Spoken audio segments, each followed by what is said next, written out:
الصعب إلى الأسهل علماء لهم عقل يبني بالعلم طريقا للأفضل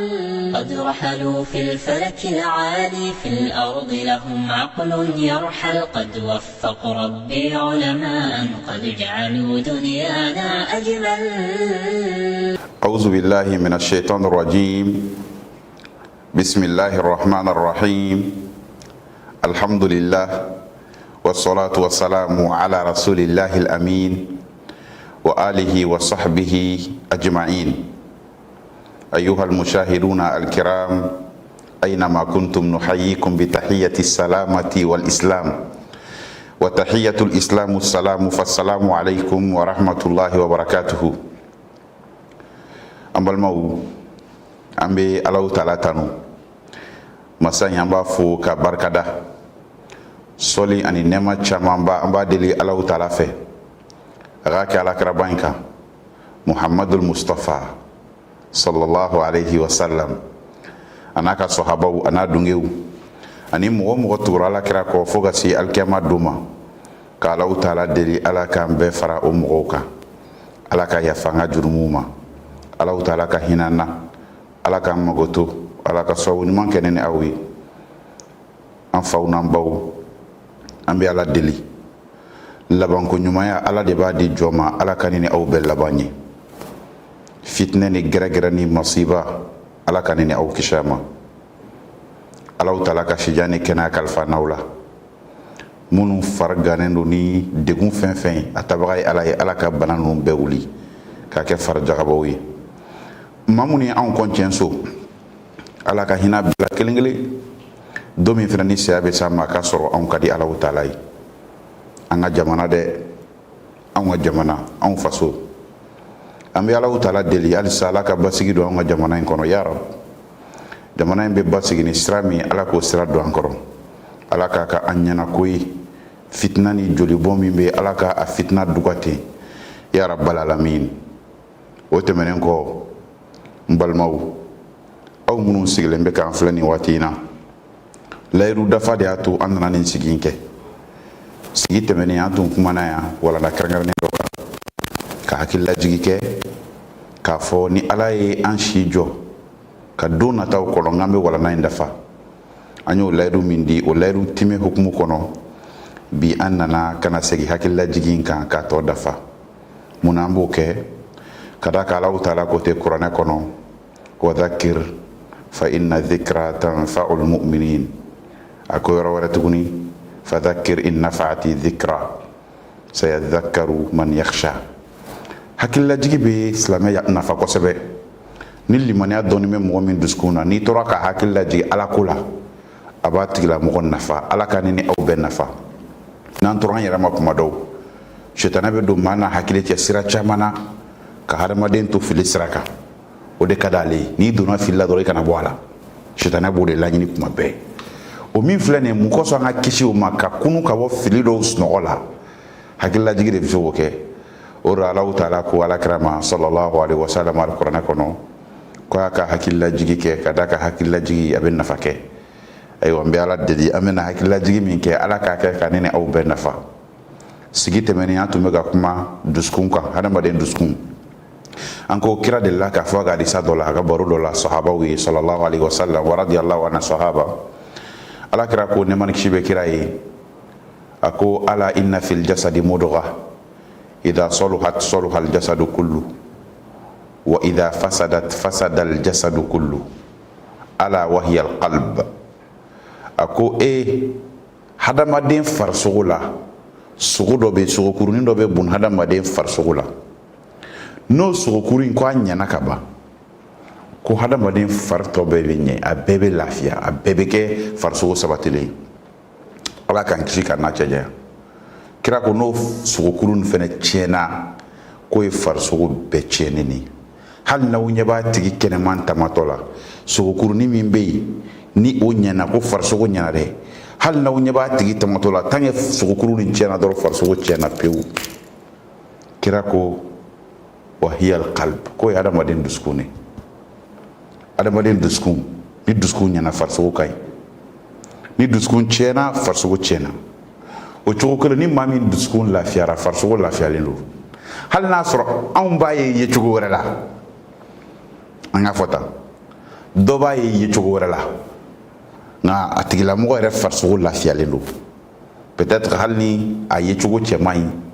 hali ni fini ɲɛnɛmanbaw t'a tigi la hali ni sɔrɔba t'a bolo ala bɛ sutura d'a kan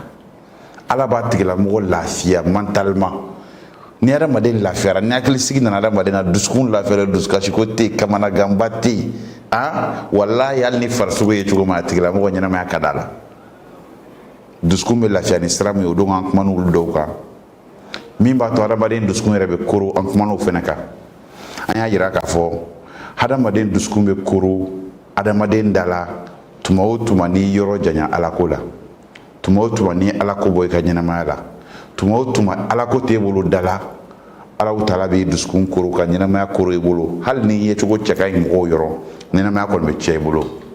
kuranɛ ko ten wa man a'rada an dhikri fa inna lahu ma'ishatan danka wa nahshuruhu yawma al-qiyamati a'ma ni mɔgɔ min kɔ don ala ko suma ma ɲɛnamaya in na ko ale ala bɛ ɲɛnamaya dɔ d'i ma ɲɛnamaya min i ni korolen bɛ k'a kɔnɔ i tɛ lafiya kɔnɔna la hakilisigi t'a kɔnɔna la dusukasi fara dusukasi kan gɛlɛya dɔ bɛ na i bɛ solution sɔrɔ o la o bantɔ gɛlɛya wɛrɛ b'a kunbɔ min ka bon ni kɔrɔlen yɛrɛ ye tuma dɔw la i bɛ bɔ hami dɔ la hami wɛrɛ bɛ na i bɛ bɔ degun dɔ la degun wɛrɛ b'a kunbɔ tuguni ko ni mɔgɔ min y'a kɔ don ala ko ma ni mɔgɔ min y'a kɛ ala ko t'e ka ɲɛnamaya la k'i fana bɛ ɲɛnamaya kɛ ni lahalaya de la ma'ishatan danka ala k'an kisi a ma o ni mɔgɔ min ye ɲɛnamaya kɛ ni ala ko ye dun ala ko tigilamɔgɔw de dusukun bɛ lafiya wa ko ala ko de bɛ adamaden dusukun lafiya dɛ alladhina amanu wa tatma'innu qulubuhum bi dhikrillah ala bi dhikrillahi tatma'innul qulub bi dhikrillahi tatma'innul qulub ala ko tani ko maa minnu limaniyara k'olu dusukun bɛ lafiya ni ala ko ye kaga lamɛn dɛ ko ala ko yɛrɛ yɛrɛ de bɛ jɔn dusukun lafiya ala k'an dusukun lafiya ala ko minnu bɛ hadamaden dusukun lafiya an tun b'a la ka kuma olu de kan an ye ala ko suma fɔlɔfɔlɔ kɛ mun ye o ye alikuranɛ kalan ye naam alikuranɛ kalan mɔgɔ tɛ dusukun lafiya sɔrɔ diɲɛ na dusukun lafiyara ne ni korolen tɛ k'a sɔrɔ kuranɛ t'i ka ɲɛnamaya la ni mɔgɔ min b'a fɛ ka lafiya ma ye cogo fɔ dɛ dusukun min n'o lafiyara farisogo bɛɛ bɛ lafiya fɛ dusukun n'i b'a fɛ ka lafiya sɔrɔ a la o fura ye zikuru de ye ala ko suma na belebeleba de ye alikuranɛ kalan ye o de la n y'a fɔ n'i sɔnna k'i ye silamɛ ye ni k'i ye limaniya jɔn ye ka na miiri k'e bɛ lafiya sɔrɔ ni kuranɛ t'i ka ɲɛnamaya kɔnɔ tile kɔnɔna la su ni tile n'i y'a fara ɲɔgɔn kan an ka jate cogoya la 24 heures de b'a kɔnɔ heure 24 o heure 24 kɔnɔna la silamɛkɛ a lamɛn dɛ silamɛkɛ e min balikuyara heure 24 kɔnɔ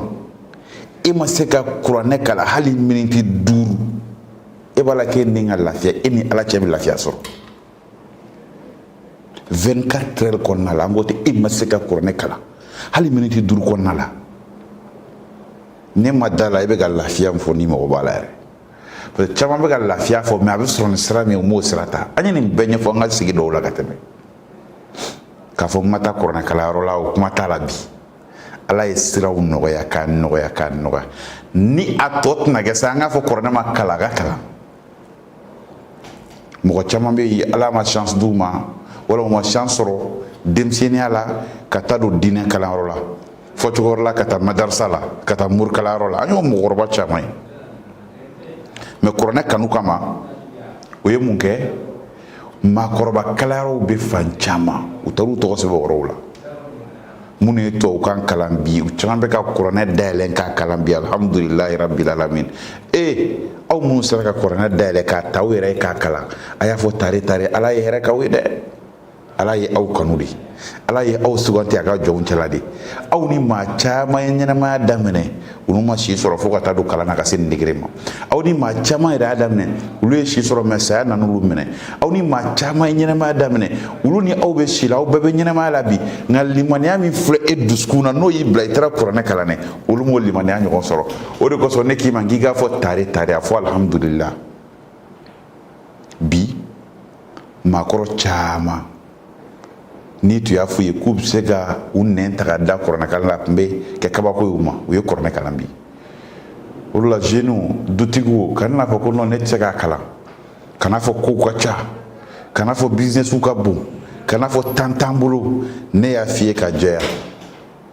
adamaden mago bɛ temps min yɛrɛ la madama ni si bɛ ka janfa i t'o sɔrɔ don o don kunun de ka fisa ni bi ye ɲɛnama yɛrɛ taabolo tɛ nin k'an to denmisɛnninya la temps libre dɔw tun bɛ yen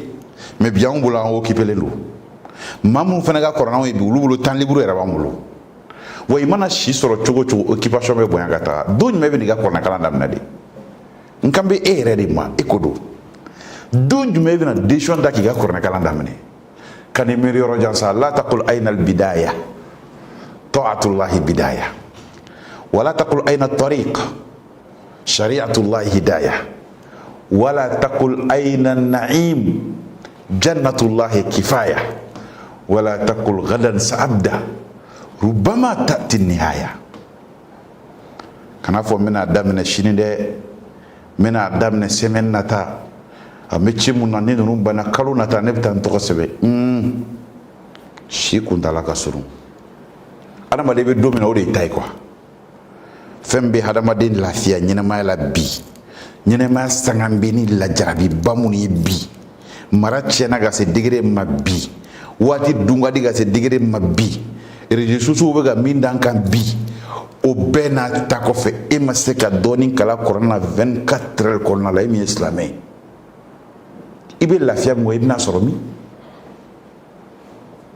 i bɛna sɔrɔ min wala qad yassarna al-Qur'ana lidh-dhikri fahal min muddakir a ka nɔgɔn dɛ ala yɛrɛ de ko ten k'ale ye kuranɛ nɔgɔya bilahi a ka nɔgɔn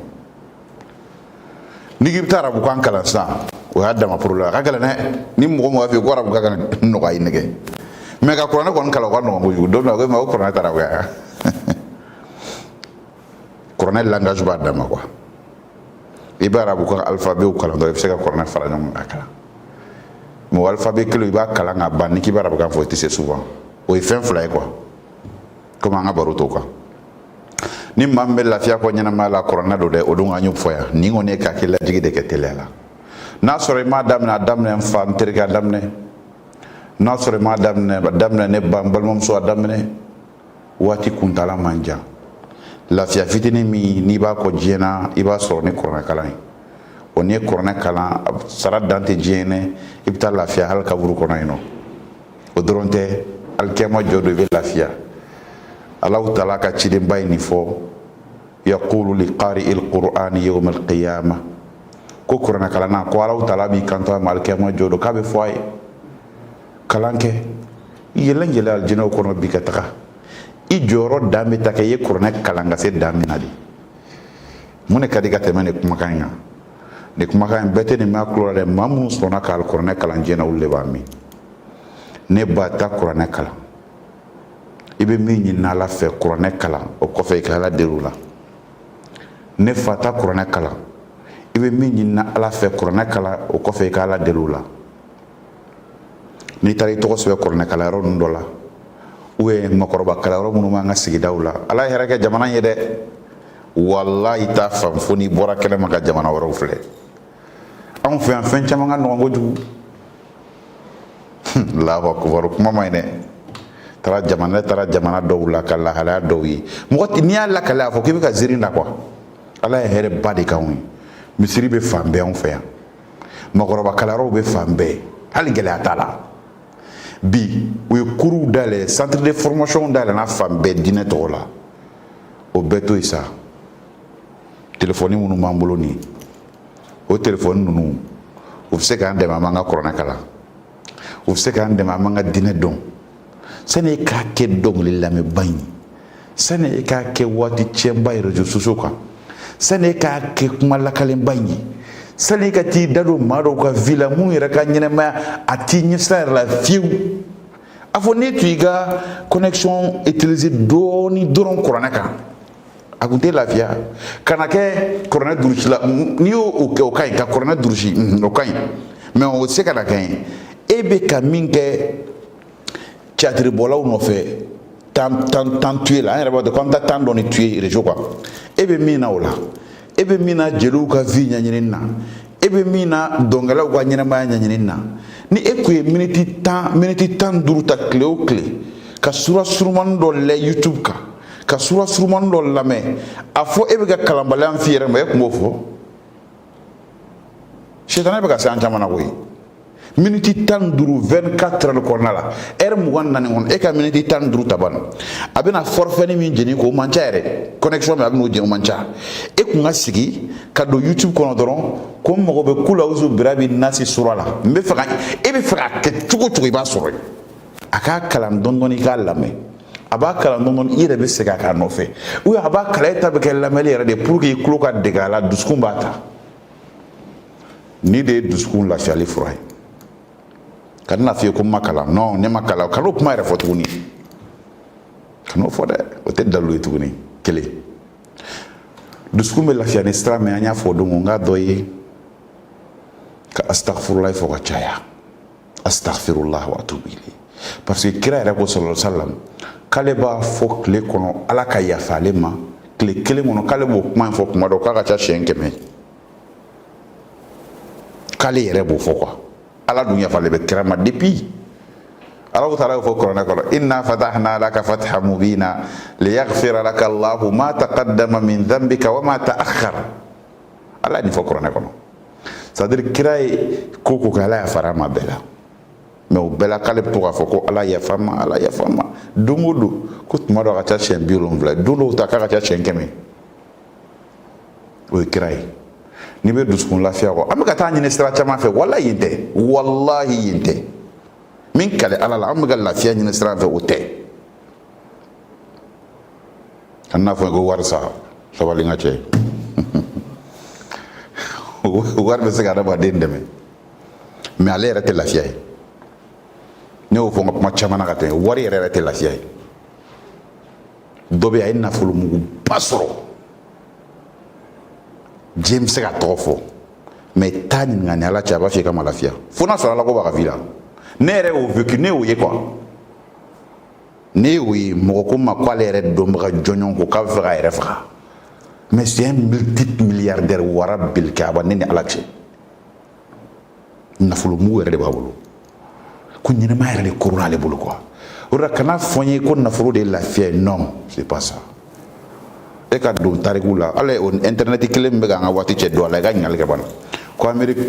nafolotigiba minnu y'u yɛrɛ faga don i ka filɛ Europe minnu y'u yɛrɛ faga Asie diɲɛ fan bɛɛ o bɛ kɛ la o la nafolo yɛrɛ tɛ bonheur ye quoi o tɛ a kɔni bɛ se ka adamaden dɛmɛ so ɲuman tɛ muso ɲuman tɛ den ɲuman tɛ ninnu bɛɛ ye lafiya sɔrɔ sira dɔw ye n'i ye ninnu sɔrɔ i bɛ ka lafiya min ɲini dɛ ni nin dɔ man kɛra peut-être a bɛ gɛlɛya i ma mais lafiya yɛrɛ las'u ye dusukun ye o sɔrɔ sira mɔgɔ dɔ de filɛ nin la yafa deli ala fɛ yafa deli dakuma bɛɛ ni ala cɛ bɛɛ ye ko dɔ kɛ ala la bɛɛ b'a fɛ ala k'i sutura i ka kojugu kɛlen dɔ kan ala yafa ma se ala ka yafa ma e naam a sabanan o ye ka sɔli cɛ ala kɛra ka sallallahu alaihi wasallam e sɔli cɛ patron kan dɛ mɔgɔ tɛ lafiya sɔrɔ diɲɛ na ni kira kanu ma bonya yɔrɔ sallallahu alaihi wasallam allahumma salli wa sallim alayhi لتخصيصه فوق الخصوص مزية سنته إليها قسمة أزلية مكانته في المرسلين علية إنارته حسا وأقلا جلية فلا الوهم يستولي ولا الشك يترو ندي كراي صلى الله عليه وسلم صلي كان شنكلين درو الله تعالى بسولي كي كان شنتا كما قولوا ده مغوتي كليني الله تعالى يدين شباين كانوا محمد المصطفى البشير النذير محسن متوادع سر النبوة في الدنيا ومعناها شمس الوجود الذي أنوار مولده ملأنا ما بين كنعان ومصراها وانشق إيوان كسرى من مهابته ونار فارس رب الأرش أطفاها وكم له من كرامات يخص بها ومعجزات كثيرات عرفناها اللهم صل وسلم وزد وأنعم عليه على كصلي تياكا تيان يانكانو ده patron يانكانو ولا كرا يانكانو صلى الله عليه وسلم mais Allah taala ya mamutu fa na ko makari mo wala makari go juga hine buena ko makari mo raufur rahim laqad a'udzu billahi minasy syaitonir rajim laqad ja'akum rasulun min anfusikum azizun 'alaihi ma 'anittum harisun 'alaikum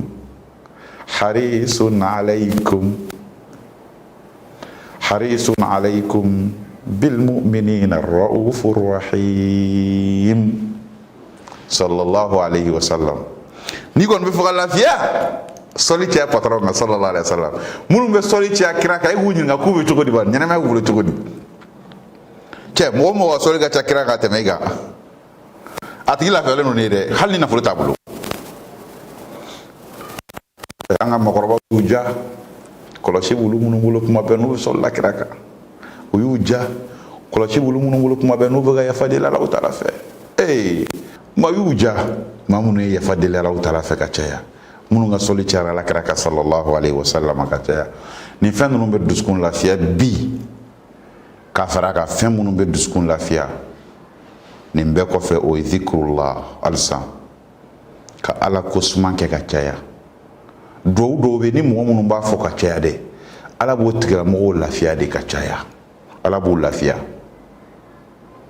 o do nunu ne do tala bi suruma woni do hala mangale ala kra sallallahu alaihi wasallam aga sahaba baro we sahaba yi atoy ko abi dhar ala ka je abi dhar ma ko donola ko kira ya fo ale abi dhar ne man kibe kirai akwa bizarre ita to ne kira ka kumakan do fi kumakan min kadi Allah taala kujugu ala ukhbiruka bi ahabbil kalami ila Allah ita to kumakan mun kadi Allah kosebe ngo do fi wa bizarre kira de ga fo sahaba yeta makando be kwa kadi ala ye kujugu femi kadi ala ye niyo kala be monegi ala bi du susma ala bi lafia ala bi son ala bi hinila ala bi gasgere de dale orla la kra sallallahu alaihi wasallam ni sahaba ndu ko kala la bizarre ko ni ma chama be chey no fe chey ngwe che vai kra ro sallallahu alaihi wasallam ala kira kuma chama ufa imiteni dunara ko abizar abnan nefa ko abizar ita to ne kira ka fie kuma min kadi Allah taala e kosebewa qultu bala ya rasulullah abizar ko kira ofonye ko kuma min kadi Allah taala e ofonye kuma min kadi Allah taala e ala kira bina fo abizari ne ya fo muna yambi mena fo yamuna ne be fe ne ga do min ka de ala ye ko ke amangelere akwa bizarim ahabbi kalam ila Allah subhanallahi wa bihamdihi abanya berfone abana ahabbil kalami ila Allah subhanallahi wa bihamdihi ko kuma min kadi Allah taala ko sebe ko de ko tuka fo subhanallahi wa bihamdihi subhanallahi wa bihamdihi subhanallahi wa bihamdihi amaba ko ni kadi ala isa est-ce que ngagele ala kama kana fonye ke makalan ho ret segan fo kana fonye ki mata murkalna d'accord ni sega seba mena fo papier ta gana papier ta jona bigini papier ta ici les gars ok la ben sabatiga papier ta iga sega sebe papier ka i ka to k'a fɔ ka caya parce que kuma in ka di Alahu Taala ye. Ne bɛna kuma in fɔ tuguni pour que i ka faamu. Adamaden bɛ lafiya ɲɛnamaya la ni dusukun de lafiyara. Adamaden dusukun bɛ lafiya ni fɛn minnu ye o dɔ de ye adamaden ka kɛ Ala ko suman kɛbaga ye. Ala ko ka y'i ka ɲɛnamaya la i ka Ala ko suman kɛ ka Ala barikada ka Ala waleɲuman dɔn. Kira de filɛ k'a fɔ sahaba dɔ ye sallallahu alaihi wasallam. Sahaba in tɔgɔ Abi Dhar. A ko Abi Dhar, i t'a to n k'a f'i ye kuma mun bɛ yen n'o ka di Alahu Taala ye kosɛbɛ kosɛbɛ wa? N k'o kuma dɔ f'i ye. Abi Dhar ko Alakira ma ko ɔhɔn fɔ n ye. Alakira sɔrɔla ka nin kumakan in de fɔ a ye sallallahu alaihi wasallam n'o ye subhanallahi wa bihamdihi. N'i bɛ fɛ ka sɛbɛn a lamɛn subhanallahi subhanallahi subhanallahi wa bihamdihi subhanallahi wa bihamdihi subhanallahi wa bihamdihi. Est-ce que nin ka gɛlɛn? Sekarang ya k'a ka di Alahu Taala ye subhanallahi wa bihamdihi kelen. Kana fɔ n ye ko n dɛsɛra sa subhanallahi kan'o fɔ dɛ. Ayi kan'o fɔ nin ye kelen ye. Filanan hadisa wɛrɛ bɛ yen kira kumana sallallahu alaihi wasallam a b'a fɔ la a ko kalimatani khafifatani ala lisani thaqilatani fil mizani habibatani ila rahmani subhanallahi wa bihamdihi subhanallahi al-azim. Yɔrɔ an ye dɔ in ɲɛfɔ ko kuma min ka di Alahu Taala ye kira y'a fɔ Abi Dhar ye don min a danna min ma o ye subhanallahi wa bihamdihi an y'o ɲɛfɔ. O kira kelen fana filɛ ka nin fana fɔ tuguni sallallahu alaihi wasallam ko kumakan fila bɛ yen. Kumakan fila ni mɔgɔ min sera k'a fɔ quoi. Kumakan fila ni mɔgɔ o mɔgɔ sera ka kumakan fila in fɔ ko kumakan fila in fɔli ka nɔgɔn. Kumakan fila in khafifatani ala lisan k'a fila ka fɛgɛ nɛn kan c'est à dire ni k'i b'a fɔ a man gɛlɛn quoi. N kɔrɔla o ma kɔrɔ o n ye kalan kɛ o ma k'a man gɛlɛn kira yɛrɛ ko fɛn min man gɛlɛn a man gɛlɛn walayi. Ni ne yɛrɛ y'a fɔ i bɛna faamu sa a man gɛlɛn. Ko khafifatani ala lisan kumakan fila a ka fɛgɛ kojugu ni k'i b'a fɔ a man gɛlɛn. C'est pas compliqué. A compliqué tɛ i bɛ se k'a fɔ facilement. Ni k'i b'a kumakan fila fɔ k'a ka ɲi kojugu a ka nɔgɔn. A filanan tuguni kumakan fila in thaqilatani fil mizan ko n'a bilala hadamaden ka ɲuman bascule ka alikɛma jɔrɔ ko ka girin. C'est à dire kuma fila fɔli man gɛlɛn nka baraji ka bon kuma kɔrɔ de ye nin. N'a bilala i ka ɲumanw cɛla alikɛma jɔrɔ a b'i ka mizani poids giriya i ka ɲuman poids giriya. Kumakan fila a fɔli man gɛlɛn a bɛ adamaden ka ɲuman giriya Ala yɔrɔ alikɛma ko a laban ye mun ye habibatani ila rahman ko kumakan fila in ka di rahmani masa ye kosɛbɛ. Kumakan fila in k'a ka di rahmani masa ye kosɛbɛ a ka di Alahu Taala ye quoi. O kumakan fila y'a tora i b'a dɔn min don wa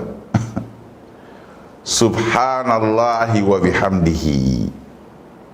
subhanallahi al-azim ni fila de don. Kumakan fila ko a ka di rahmani masa ye kojugu subhanallahi wa bihamdihi. Kumakan fila in ko a man girin nɛn kan a ka fɛgɛ nɛn kan a ka di rahmani masa ye. Ok kumakan fila in a bɛ mizani giri alikɛma jɔ don subhanallahi wa bihamdihi subhanallahi al-azim o fɛnɛ sɛbɛn subhanallahi wa bihamdihi subhanallahi al-azim a kɔrɔ subhanallah an to ka min fɔ subhanallah an b'a fɔ tan de subhanallah kuma in kɔrɔ yɛrɛ ye min ye min y'a to a jarara ye min y'a to a ka giri alikɛma jɔ ni ne y'a kɔrɔ fɔ e bɛna faamu sa. Subhanallah kuma in kɔrɔ ye sanuya bɛ Ala ye Ala ka sanu. Ala ka sanu cogo di n m'a faamu o laɲini ye mun ye. Kuma kɔrɔ ye ko dɔw ko Alahu Taala ala wɛrɛ bɛ min tɛ ala ye e ka subhanallah fɔ kɔrɔ de ala ka sanu ka bɔ kuma in ma dɔw ko den bɛ ala fɛ i ko de ko ala ka sanu dɔw ko dɛmɛbaga bɛ ala la e ko de ko ala ka sanu ka bɔ ma dɔw ko fila kan ka fara ala kan a sigilen bɛ ka k'a bɛ ko dogolen dɔ mɔgɔw ye e ko de ko ala ka sanu ka bɔ ma kuma min ka di Alahu taala ye ka tɛmɛ kuma bɛɛ ka dugukolo sanfɛ la ilaha illallah n'i ko subhanallah a bɛ komi i y'o kumakan in de sabati tuguni ala ye tiɲɛ ye ala ye kelen ye mɔgɔ o mɔgɔ ye fɛn fɔ min ye nagasili ko ye Alahu taala ma ne ye ala sanuya ka bɔ o bɛɛ ma wa bihamdihi tanu fana bɛ ala ye nin ko ye ale de kan ka barika da i bɛ lahala o lahala i b'ale de barika da subhanallah wa bihamdi ɲɛ b'a la kuma ni ma bon nka kuma in ka girin kojugu a ka di ala ye subhanallahi wa bihamdi subhanallahi al-azim subhanallah sanuya bɛ ala ɲɛ koyi dɔw ye ala dɔgɔya dɔw ye denko nkalon da ala la dɔw ye fila fara ala kan dɔw ye ala tanamankow kɛ ne de ko sanuya bɛ ala ye al-azim ala ye ala ba ye ka bɔ nin bɛɛ ma wallahi tiɲɛna ni kuma in kan ka diya Alahu taala ye jɔn joli bɛ dugukolo sanfɛ min bɛ ala sɔsɔ la mɔgɔ joli bɛ dugukolo sanfɛ min ye dansago kɛ nka ne ka jɔn dɔ sigilen filɛ o b'a la ka ne ala sanuya ka ne ka bonya de fɔ kumakan in fɔli yɛrɛ man gɛlɛn kumakan in bɛ giriya mizani kan sa diyagoya ni kuma in bɛ diya Alahu taala ye ni kumakan y'an ka hakili to a la kosɛbɛ kumakan fila kira kumana sallallahu alaihi wasallam a ko subhanallahi wa bihamdi subhanallahi al-azim ko ni kuma fila in k'a fɔli ka fɛgɛ nɛn kan kumakan fila in a ka giri mizani ka alikiyama jɔ don kumakan fila in k'a bɛ Alahu taala kanu fɛnba de kuma fila in c'est-à-dire ala ye kumakan fila in kanu a ka di ala ye kojugu ala ye fɛn min kanu ni mɔgɔ min b'o fɔ e yɛrɛ k'o jaabi sa ala ye fɛn min kanu ni e ka kuma fɔta bɛnna ala ka kanu fɛn ma e yɛrɛ b'o kɛ cogo di sa ala b'i kanu ni ala ye jɔn min kanu a b'i dusukun de lafiya fɔlɔ munna ala tɛ maa wɛrɛ kanu limaniya jɔn kɔ limaniya jɔn dusukun bɛ lafiya ni ala ko ye e b'a la ka ala ko suma de fɔ alladina amanu wa tatma'innu qulubuhum bi dhikrillah ala bi dhikrillahi tatma'innul qulub alladina amanu wa tatma'innu qulubuhum bi dhikrillah ala bi dhikrillahi tatma'innul qulub mamu limanera ku dusukun bɛ lafiya ni ala ko de ye na o bɛ lafiya ni ala ko de ye n bɛna dugawu laban min di bi ka bɔ kuma la bɛɛ ka nin kɛ ka caya dɛ kumakan dɔ filɛ nin ale ka jan ni ɲɛ fila min fɔ nin mais ale kumakan in c'est très intéressant a importance ka bon kojugu kuma in nafa ka bon kojugu ale kuma ko ni mɔgɔ min sera k'a fɔ siɲɛ 100 tile kɔnɔ n'i sera ka sigi k'a fɔ siɲɛ 100 tile kɔnɔ mais écoute bien a lamɛn kosɛbɛ a siɲɛ 100 a tɛ se a tɛ miniti 30 ta i bolo abadan 24 heures kɔnɔ an ka kɛ k'e ye miniti 30 de ala ma ta n'i sera nin kumakan in fɔ siɲɛ 100 an ka mɔgɔkɔrɔbaw b'a fɔ cogo wɛrɛ la kɔlɔsi ɲɛ kelen n'i sera ka nin kumakan in fɔ ten tɔ k'a bɛ i n'a fɔ i bɛ baraji min sɔrɔ kumakan in fɔli la siɲɛ 100 k'a bɛ i n'a fɔ i ye jɔn 10 san k'a kan hɔrɔnya ala kama i bɛ jɔn dɔ wa silamɛya tile la jɔn kelen n'i y'a kan hɔrɔnya ala kama baraji min b'a la n'a bonya a bɛ i n'a fɔ Seydina Abubakar ye min kɛ Bilal ye quoi ka Bilal sa dɔrɔn k'a kan hɔrɔnya Abubakar ye baraji min sɔrɔ ala de b'a dɔn kira kumana kan yɔrɔ caman na a ka bon ala yɔrɔ o ye baraji de ko ni mɔgɔ min ye nin kuma in fɔ siɲɛ 100 k'a bɛ komi n'i ye jɔn 10 san ala kama yira t'a la a nafolo jɛlen ka di ala ma i bɛ baraji o tigi bɛ baraji min sɔrɔ dɛ ko ne nin kumakan in fɔ siɲɛ 100 k'e b'o baraji sɔrɔ a ma ban ala mɛn n'i ye kumakan in fɔ siɲɛ 100 jɔn 10 kan hɔrɔnya baraji dilen min ma ko ala bɛ tila ka ɲuman 100 sɛbɛn tuguni ka fara i ka ɲumanw kan ɲuman 100 k'a fɔ karisa ye baara ɲuman kɛ siɲɛ kelen a y'a kɛ siɲɛ fila a y'a kɛ siɲɛ saba fo siɲɛ 100 o tigi bɛ baraji min sɔrɔ ala b'o fɛnɛ fara i ka jɔn tan kan hɔrɔnya baraji kan ni nin kumakan in fɔ siɲɛ 100 a sabanan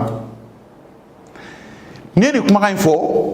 ko ala bɛ juguman 100 jɔsi ka bɔ i ka juguman sɛbɛnninw na i ye juguman minnu kɛ yɔrɔ mɛlɛkɛw y'a sɛbɛn i kɔ o juguman ninnu ko ala bɛ 100 tɔmɔ a la k'o supprimer ka bɔ yen pewu parce que k'a tigi ye kuma dɔ fɔ kuma min diyara n ye ni mɔgɔ min ye nin kumakan in fɔ siɲɛ 100 an ko k'i bɛ jɔn tan kan hɔrɔnya baraji sɔrɔ ala bɛ ɲuman 100 fara i ka daraja kan ala bɛ juguman 100 sama ka bɔ i ka gafe la ko o don kelen tuguni ala bi i kɔlɔsi ka bɔ setanɛ ma a tɛna se k'i sɔrɔ k'i bila kabayira jurumu na ala bi i bila sansarɛ dɔ kɔnɔ setanɛ tɛ se ka sago sɔrɔ e la o don tant que ye nin fɔ n'i y'a fɔ don o don o kɔrɔ e kɔni y'i yɛrɛ protéger ka bɔ setanɛ ma don o don ni kumakan 100 k'a ma ban dɛ ni mɔgɔ min ye nin fɔ ko cɛ tɛ yen min bɛna kuma dɔ fɔ a don min bɛ diya ala ye ou min daraja bɛ bɔ ala yɔrɔ ka tɛmɛ nin kan fo n'a y'a sɔrɔ a y'i ka nin kuma in ɲɔgɔn fɔ kira de nin fɔ sallallahu alaihi wa sallam kuma ye mun ye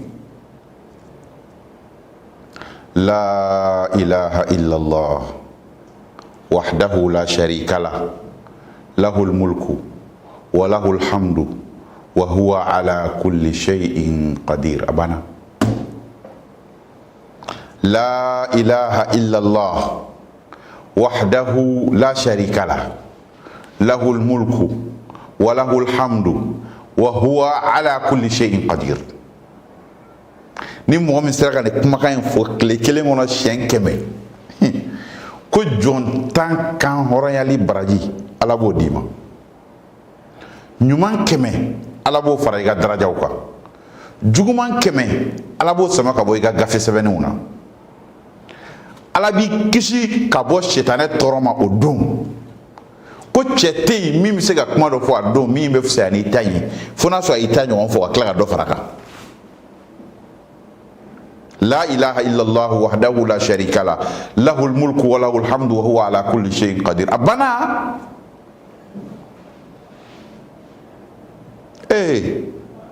ne faw ne baw an bɛ lafiya jumɛn de kɔ ɲɛnamaya la ka nin kumakan ninnu to yen